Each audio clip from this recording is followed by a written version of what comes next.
ऐसन मनवा मोरे करे हो राम। भक्त माई से कहता कि माई के धमवा देख के ऐसन मनवा मोरे करे हो राम।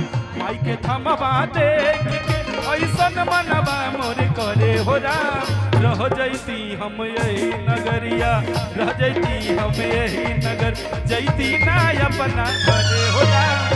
रह जैती हम यही नगर, जैती ना अपना घरे हो राम। रह जैती हम यही नगर। माई के धमवा देख के ऐसन मनवा मोरे करे हो राम। माई के धमवा देख के ऐसन मनवा मोरे करे हो राम। एक और भी बहुत अच्छी गायिका हमारे हेमा जी, एक बार चौरसिया जी से हम चाहम कि भैया हेमा जी हमारे बहुत ही अच्छी गायिका है, उनका भी स्वागत कर दीजिए। हेमा जी आ जाइए, अगर होके तो नहीं होगा तो मलो से कदी होगो से कदी कि माई के धमवा देख के ऐसन मनवा मोरे करे हो राम। माई के धमवा देख के ऐसन मनवा मोरे करे हो राम। अच्छा केकर मन करता कि हम अपना घरे ना जाए, हम इजे माई के सेवा करत रही, हाथ खड़ा करी जा गावे के तो हमने के सब गा देम जा कि कल शाम सपनों में आयो कि दहिया भी गयो, दहिया भी गयो सारा रा रा रा रा रा रा रा रा रा रा।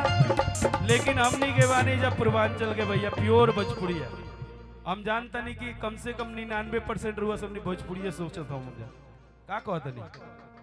हाँ तो एक बार कि माई के धमवा देख के ऐसन मनवा मोरे करे हो राम। माई के धमवा देख के ऐसन मनवा मोरे करे हो राम।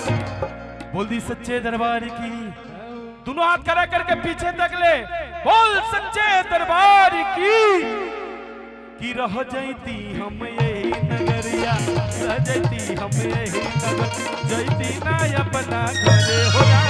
रह जैती हम यही नगर, जैती ना अपना घरे हो राम। रह जैती हम यही भैया